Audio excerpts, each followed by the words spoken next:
Hello दोस्तों, कैसे हैं आप सब। मैं उम्मीद करती हूँ कि आप सब ठीक होंगे और अच्छे से अपने एग्ज़ाम की तैयारी कर रहे होंगे। आज मैं जेटेट के सिलेबस बाल विकास से कुछ प्रश्नों को लेकर आई हूँ। तो आइए इस प्रश्न को हल करते हैं। पहला प्रश्न है, किसी कार्य को करने, जारी रखने और नियमित करने की प्रक्रिया क्या कहलाती है। पहला ऑप्शन है अधिगम, दूसरा ऑप्शन है अभिप्रेरणा, तीसरा ऑप्शन है आदत और चौथा ऑप्शन है परिपक्वता। तो पहला प्रश्न का आंसर यहाँ पे अभिप्रेरणा होगा। दूसरा प्रश्न है, अभिप्रेरणा शब्द की उत्पत्ति लैटिन भाषा के किस शब्द से हुई है। तो दोस्तों, अभिप्रेरणा शब्द की उत्पत्ति लैटिन भाषा के मोवर्स शब्द से हुई है, जिसका अर्थ है गति करना या आगे बढ़ना। तीसरा प्रश्न है, निम्नलिखित में कौन सा आंतरिक अभिप्रेरणा का उदाहरण है। तो आंतरिक अभिप्रेरणा की बात हो रही है, यानी हमें अंदर की बात है, जो लोग अंदर से सोचते हैं, बच्चे अंदर से सोचते हैं।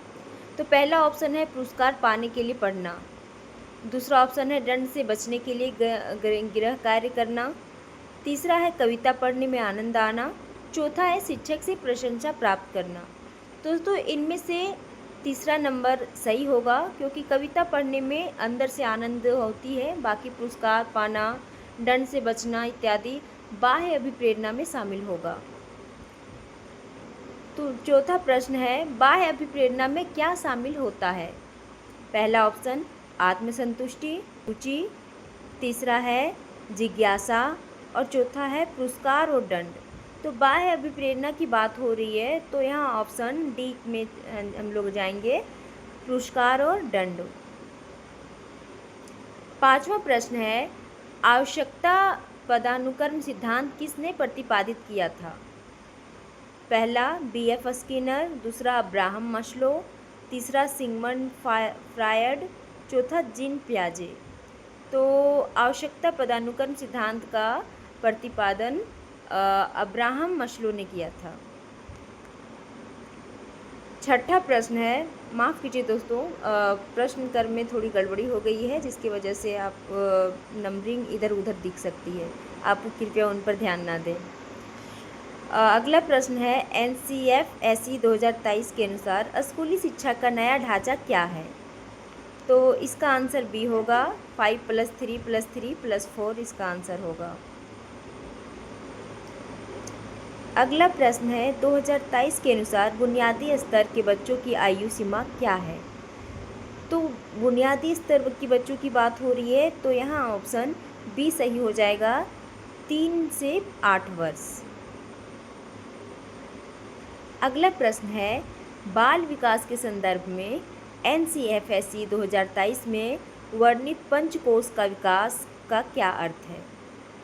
दोस्तों, NCFSE 2023 में एक नई प्राचीन अवधारणा लाई गई थी, भारतीय प्राचीन अवधारणा पंचकोश, और इसमें 5 चीज़ों को शामिल किया गया था। पहला अन्नमय कोश, दूसरा प्राणमय कोश, तीसरा मनोमय कोश, चौथा विज्ञानमय कोश और पांचवा आनंदमय कोश। तो यहाँ पूछा जा रहा है कि इसका क्या अर्थ है। तो इसका अर्थ था यहाँ ऑप्शन के हिसाब से समग्र विकास, ऑप्शन बी, क्योंकि इसमें शारीरिक विकास भी शामिल है, मानसिक विकास भी शामिल है। अगला प्रश्न है, बुनियादी स्तर पर शिक्षण की मुख्य पद्धति कौन सी सुझाई गई है।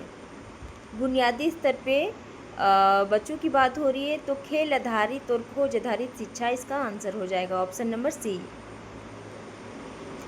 अगला प्रश्न है, जादुई पिटारा क्या है जिसे NCFSE 2023 के तहत लॉन्च किया गया है।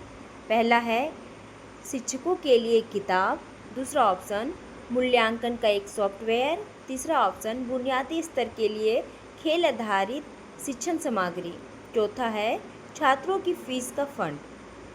तो इसका आंसर आप लोग, ये तो आसान है, कमेंट करके बता सकते हैं। तो इसका ऑप्शन नंबर सी हो जाएगा, बुनियादी स्तर के लिए खेल आधारित शिक्षण सामग्री। अगला प्रश्न है, जीन पियाजे मुख्य रूप से किसके अध्ययन के लिए जाने जाते हैं। पहला भाषा विकास, दूसरा संज्ञानात्मक विकास, तीसरा नैतिक विकास, चौथा सामाजिक विकास। तो ये तो आसान प्रश्न है, आप लोग जल्दी जल्दी कमेंट कीजिए। इसका आंसर हो जाएगा ऑप्शन नंबर बी, संज्ञानात्मक विकास। तो आइए बढ़ते हैं अगले प्रश्न की ओर। पियाजे के अनुसार संज्ञानात्मक विकास की कितनी अवस्थाएं हैं? तो ये ऑप्शन सी हो जाएगा, क्योंकि 4 अवस्थाएं हैं। अगला प्रश्न, पियाजे कहाँ के मनोवैज्ञानिक थे? अमेरिका, रूस, स्विट्ज़रलैंड, जर्मनी। तो दोस्तों पियाजे जो थे वो स्विट्ज़रलैंड के वैज्ञानिक थे। अगला प्रश्न है, संवेदी गामक अवस्था की आयु सीमा क्या है? संवेदी गामक अवस्था जिन पियाजे के 4 अवस्थाओं में आ जाते हैं, पहला अवस्था है, और इसकी जो आयु सीमा है वो है जन्म से 2 वर्ष। Option number A. अगला प्रश्न है, पूर्व संक्रियात्मक अवस्था की आयु सीमा क्या है? ऑप्शन नंबर ए जन्म से 2 वर्ष, ऑप्शन नंबर बी 2 से 7 वर्ष, ऑप्शन नंबर सी 7 से 11 वर्ष, ऑप्शन नंबर डी 11 से 15 वर्ष। तो पूर्व संक्रियात्मक अवस्था जो है वो 2 से 17 वर्ष, यानी ऑप्शन बी। अगला प्रश्न है, NCFSS 2022 के अनुसार फाउंडेशनल स्टेज के बच्चों की आयु वर्ग क्या है? तो दोस्तों इसमें 3 से 8 वर्ष आ जाएगा। Option number B correct answer है। चलिए आगे बढ़ते हैं। फाउंडेशन स्टेज कुल कितने वर्षों की अवधि को कवर करता है? तो फाउंडेशनल स्टेज जो है वो 5 वर्ष की आयु को कवर करता है। अगला प्रश्न है, NCFSS 2022 का मुख्य शिक्षण दृष्टिकोण क्या है? पहला ऑप्शन रटकर सीखना, दूसरा ऑप्शन खेल आधारित और गतिविधि आधारित, तीसरा ऑप्शन केवल पाठ्यपुस्तक आधारित, चौथा ऑप्शन परीक्षा आधारित। तो इसका आंसर बहुत ही सरल है, ऑप्शन नंबर बी खेल आधारित और गतिविधि आधारित। अगला प्रश्न है, NCFSS 2022 में बच्चों के समग्र विकास के लिए किस प्राचीन भारतीय अवधारणा का उपयोग किया गया है? तो मैं पहले भी बता चुकी हूँ, इसका आंसर होगा ऑप्शन नंबर ए पंचकोश विकास। अगला प्रश्न है, बाल वाटिका मुख्य रूप से किस आयु वर्ग के बच्चों के लिए है? पहला ऑप्शन 3 से 4 वर्ष, दूसरा ऑप्शन 4 से 5 वर्ष, तीसरा ऑप्शन 5 से 6 वर्ष, चौथा ऑप्शन 6 से 7 वर्ष। तो इसका आंसर हो जाएगा ऑप्शन नंबर सी 5 से 6 वर्ष। अगला प्रश्न है, NCFSS 2022 के अनुसार बुनियादी स्तर पर शिक्षा का माध्यम क्या होना चाहिए? ऑप्शन नंबर ए केवल अंग्रेजी, ऑप्शन नंबर बी मातृभाषा या घर की भाषा, ऑप्शन नंबर सी विदेशी भाषा, ऑप्शन नंबर डी केवल संस्कृत। तो ये बहुत ही आसान प्रश्न है और इसका आंसर हो जाएगा ऑप्शन नंबर बी मातृभाषा। दोस्तों अगर आपको बाल विकास का ये MCQ पसंद आ रहा है तो ज़रूर आप रिस्पॉन्स करें, कमेंट करें। अगर आप लोग अच्छा रिस्पॉन्स और कमेंट करेंगे तो मैं आगे भी इसकी बाकी सीरीजों और MCQ को डालूँगी। तो आइए आगे बढ़ते हैं। अगला प्रश्न है, पंचकोश विकास में अन्नमय कोश का क्या अर्थ है? अन्नमय कोश का अर्थ है ऑप्शन नंबर बी शारीरिक विकास। मैं आगे भी बता चुकी हूँ, पंचकोश में 5 चीज़ों को रखा गया था। पहला था अन्नमय कोश, दूसरा था प्राणमय कोश, तीसरा था मनोमय कोश, चौथा था विज्ञानमय कोश और 5वां था आनंदमय कोश। तो हम लोग अन्नमय कोश के बारे में इसको यहाँ पूछा गया है, तो इसका अर्थ है शारीरिक विकास। अगला प्रश्न है, पंचकोश में प्राणमय कोश किससे संबंधित है? तो दोस्तों प्राणमय कोश ऑप्शन नंबर ये जीवन ऊर्जा से संबंधित है। और अगला प्रश्न है, मनोमय कोश का संबंध विकास के किस पहलू से है? ऑप्शन नंबर ए केवल शारीरिक ताकत से, ऑप्शन नंबर बी मन और भावनाएं, ऑप्शन नंबर सी केवल गणितीय तर्क और ऑप्शन नंबर डी पाचन तंत्र। तो इसका आंसर हो जाएगा ऑप्शन नंबर बी, मन और भावनाएं। अगला प्रश्न है, विज्ञानमय कोश का क्या तात्पर्य है? तो विज्ञानमय कोश ये बौद्धिक विकास, इसका अर्थ बौद्धिक विकास था, तो ये ऑप्शन नंबर बी इसका आंसर हो जाएगा। अगला प्रश्न है, निम्नलिखित में से कौन सा अभिप्रेरणा का एक घटक नहीं है? ऑप्शन नंबर ए आवश्यकता, ऑप्शन नंबर बी चालक, ऑप्शन नंबर सी रटंत स्मृति, ऑप्शन नंबर डी प्रोत्साहन। तो इस प्रश्न का आंसर ऑप्शन नंबर सी है, रटन स्मृति। अगला प्रश्न है, पुरस्कार का अत्यधिक उपयोग छात्रों पर क्या प्रभाव डाल सकता है? आइए पहले इसके ऑप्शन को देखते हैं। पहला ऑप्शन है, इससे आंतरिक अभिप्रेरणा हमेशा बढ़ती है।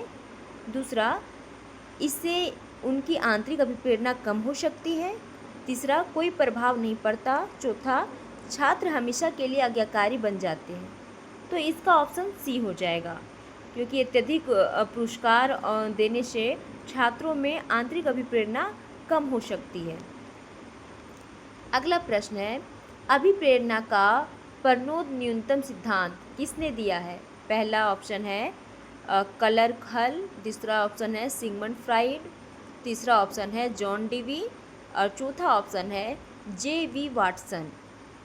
तो इसका आंसर हो जाएगा ऑप्शन नंबर ए, क्लर्क हल। अगला प्रश्न है, जब कोई विद्यार्थी परीक्षा में सफल होने के कारण खराब भाग्य को बताता है तो यह किस प्रकार की प्रेरणा सोच को दर्शाता है? पहला ऑप्शन है आंतरिक नियंत्रण का बिंदु, दूसरा ऑप्शन है बाह्य नियंत्रण का बिंदु, तीसरा ऑप्शन है उच्च उपलब्धि अभिप्रेरणा, चौथा आंसर है सकारात्मक दृष्टिकोण।